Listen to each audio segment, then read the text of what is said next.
Bonjour. Alors, vous connaissez bien les fractions. Vous savez que pour un même nombre, il y a une infinité de fractions qui va être égale à ce nombre. Par exemple, 1 demi, c'est pareil que 2 quarts, qui est pareil que 50 centièmes, etc. Et pour que tout le monde parle de la même fraction, on a le concept de fraction irréductible. C'est quand on simplifie la fraction au maximum. Par exemple, pour cette fraction, c'est 1 demi. Pour les équations de droite, c'est pareil. Vous avez vu différents types, l'équation cartésienne, les équations qui n'ont pas de nom. Donc à chaque fois, c'est une équation qui met en lien le x et le y, ou peut-être juste le x ou peut-être le y pour certaines exceptions. Et on aimerait que tout le monde puisse donner la même équation. Et donc l'équation réduite, elle répond à ce problème-là, entre guillemets, parce qu'elle est unique. Pour chaque droite, on a une infinité d'équations qui nous donnent l'équation de cette droite, mais il n'y en a qu'une qu'on appelle l'équation réduite. L'équation cartésienne, elle n'est pas unique. On peut avoir une infinité d'équations cartésiennes. Alors, en plus, l'avantage de l'équation réduite, c'est qu'elle nous donne beaucoup d'informations sur notre droite. Alors, on va étudier tout ça. Alors, pour commencer, toute droite du plan admet une équation de la forme, soit y égale mx plus p. Donc, m et p sont des réels. Par exemple, y égale 2x plus 5, y égale moins 18x plus 13. Donc, tout ça, c'est des équations réduites. Ou alors, x égale k. K, c'est une constante. Par exemple, x égale 2, x égale 1 tiers, x égale 18,7, x égale moins 3. Donc voilà, tout ça, c'est des équations qu'on appelle réduites. Alors ici, on voit deux types d'équations. Alors moi, j'ai envie de dire en fait qu'il y en a trois. Je vais m'expliquer. Donc, celle qu'on vient de voir, x égale une constante. Alors finalement, les solutions de cette équation, elles vont s'écrire à chaque fois le couple, comme la première valeur, ça doit être k, et la deuxième, c'est ce qu'on veut. K1, K18, K-7, etc. Et si on les place, on les voit les couples solutions comme des coordonnées de points, alors ça va nous faire une droite verticale. Donc finalement, les équations qui sont du type x égale une constante, à chaque fois, elles correspondent à des droites verticales, c'est-à-dire parallèles à l'axe des ordonnées. De manière similaire, quand on a y égale une constante, donc ici dans y égale mx plus p, j'ai demandé à ce que le m, ça soit égal à 0.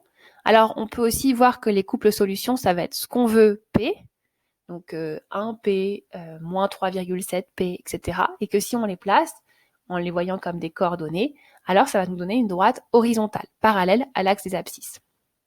Et si M est non nul, alors les équations, elles vont s'écrire y égale mx plus p. Et donc, ça va donner des droites qui sont ni verticales ni horizontales. Donc, moi, je les ai appelées obliques. Donc, finalement, il y a un petit peu trois cas de figure.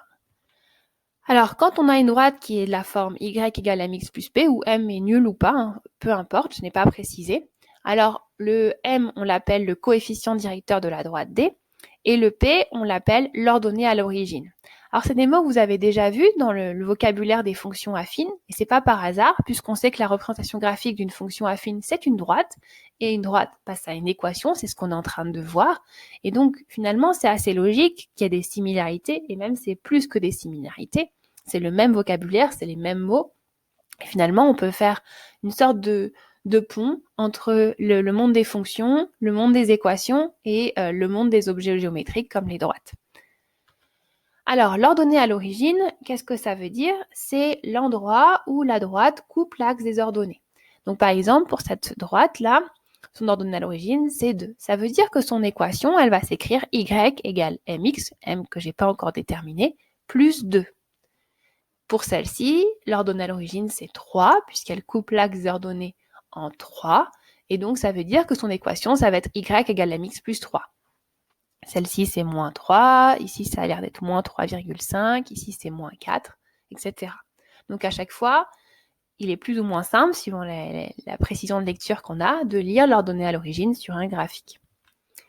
Maintenant, le coefficient directeur, c'est une notion qui est un petit peu plus complexe et que je vais essayer de vous détailler ici. Alors, dans la vie de tous les jours, on ne parle pas vraiment de coefficient directeur, mais je crois qu'on peut parler de pente. Et vous avez déjà vu ce panneau, dont la qualité d'impression n'est pas terrible, mais en tout cas, on a l'impression là qu'il y a une pente de 12%. Alors, je vais essayer de vous expliquer un petit peu pourquoi on utilise ce vocabulaire et que finalement, il y a un grand lien avec notre coefficient directeur. Alors, quand vous avez un panneau de 12%, ça veut dire qu'il y a une pente de 12%, qu'il va falloir faire attention à la conduite qu'on va utiliser quand on est automobiliste. Et donc, ça veut dire pourcents, on sait que ça correspond à la proportion de 12 sur 100. Et donc, ça veut dire que quand on avance de 100 mètres, on va monter de 12 mètres. S'il y avait une pente de 10%, ça veut dire qu'en avançant de 100 mètres, on monterait de 10 mètres. Donc, c'est une sorte de proportionnalité. Donc, finalement, en fait, cette pente, on peut la voir comme la proportion entre la hauteur et la longueur.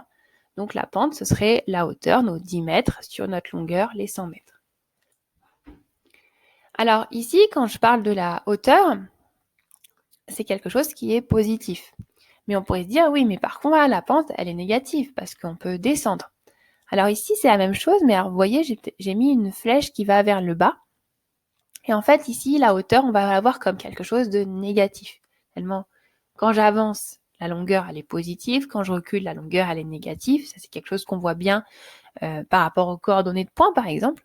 Et la hauteur, c'est pareil. Quand je monte, elle va être positive.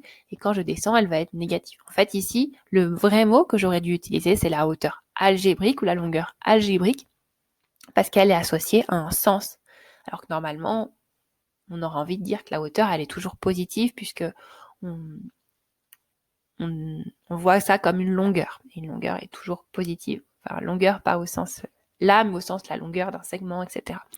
Donc finalement, ici, la notion de pente, ça va être quelque chose qui peut être positif. La pente, elle est positive, elle monte comme un randonneur, et la pente, elle est négative, alors on descend. Donc ici, la hauteur, ça va dépendre de quel sens on voit, mais si on descend, la hauteur, elle va être négative. Alors ça, c'est un peu l'idée intuitive, donc de la pente. Et maintenant, on va regarder comment on a traduit ça mathématiquement avec de la rigueur. Donc on appelle plus ça une pente, on appelle ça un coefficient directeur. Mais si on a une droite, on peut prendre 2 points, A et B, et puis on peut regarder qu'est-ce que ça va être la hauteur sur la longueur. Alors, la hauteur, ça va être YB moins YA. Donc ici, la différence, en fait, ici, la hauteur de B, c'est YB, la hauteur de A, c'est YA. Donc finalement, la hauteur, c'est la différence des deux, YB moins YA. Et la longueur, ça va être pareil, XB moins XA. Et donc, ça va permettre de dire que finalement, la pente, qui doit être la hauteur sur la longueur, c'est YB moins YA sur XB moins XA. Je vous laisse réfléchir finalement. Le sens de A et B n'a peu d'importance parce que si vous écrivez YA moins YB sur XA moins XB, vous aurez bien la même pente parce que les signes du numérateur et du dénominateur seraient tous les deux changés.